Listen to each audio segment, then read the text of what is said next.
ये है talks news network और आप देख रहे हैं पॉलिटॉक्स, राजनीति का कच्चा चिट्ठा। बिहार की राजनीति में तब उथल पुथल हुई जब राज्य के मुख्यमंत्री नीतीश कुमार ने सीएम पद छोड़कर राज्यसभा जाने का ऐलान कर दिया।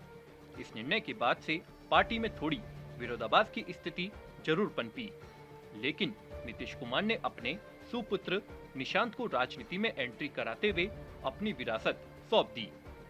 ठीक इसी तरह का घटनाक्रम कर्नाटक में होते हुए नजर आ रहा है। यहाँ सीएम सिद्धरामैया भी पद से इस्तीफा दे सकते हैं। इसी संबंध में विपक्ष के नेता के एक बयान ने कर्नाटक की राजनीति में बड़ा भूचाल ला दिया है। कर्नाटक विधान परिषद में विपक्ष के नेता चालवादी नारायण स्वामी ने सिद्धरामैया को आउटगोइंग चीफ मिनिस्टर करार दिया और दावा किया कि वे जल्द ही पद से इस्तीफा दे देंगे। हाल ही में सिद्धरामैया द्वारा अपने बेटे और कांग्रेस एमएलसी यतींद्र के लिए आशीर्वाद मांगने का बयान का जिक्र करते हुए नारायण स्वामी ने कहा कि सीएम अब अपनी राजनीतिक करियर के अंत की तैयारी कर रहे हैं। वे अब लोगों से अपने बेटे के लिए आशीर्वाद मांग रहे हैं। राज्य की जनता के लिए बोलने के बजाय बेटे के लिए बोल रहे हैं। ये एक नेता के राजनीतिक जीवन के अंतिम चरण के शब्द थे। नारायण स्वामी ने राज्यसभा चुनावों का हवाला देते हुए कहा कि आने वाले समय में सिद्धरामैया अपनी स्थिति खो सकते हैं। अब तक वे कहते थे कि 5 साल सीएम रहेंगे, अब वे ऐसा कहने की हिम्मत नहीं जुटा पा रहे।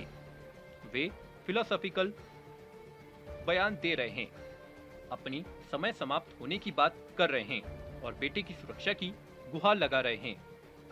जल्द ही इस्तीफा दे देंगे। इतना ही नहीं, नारायण स्वामी ने सिद्धरामैया पर एंटी दलित होने का आरोप भी गढ़ा।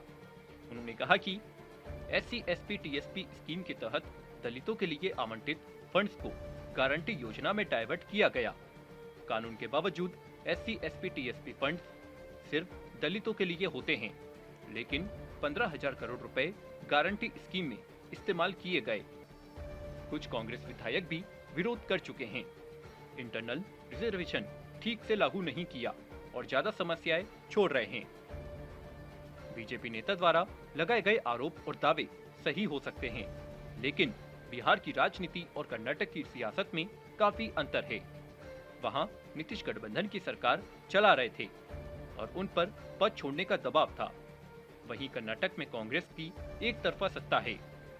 यहाँ उप मुख्यमंत्री DK शिवकुमार रोड़े जरूर अटका रहे हैं, लेकिन सिद्धरामैया पर पद छोड़ने का कोई खासा दबाव नहीं है। अब देखना है कि विपक्ष के नेता का यह दावा कितना सही साबित होता है। पॉलिटॉक्स ब्यूरो, दिल्ली। ये है टॉक्स न्यूज नेटवर्क और आप देख रहे हैं पॉलिटॉक्स, राजनीति का कच्चा चिट्ठा।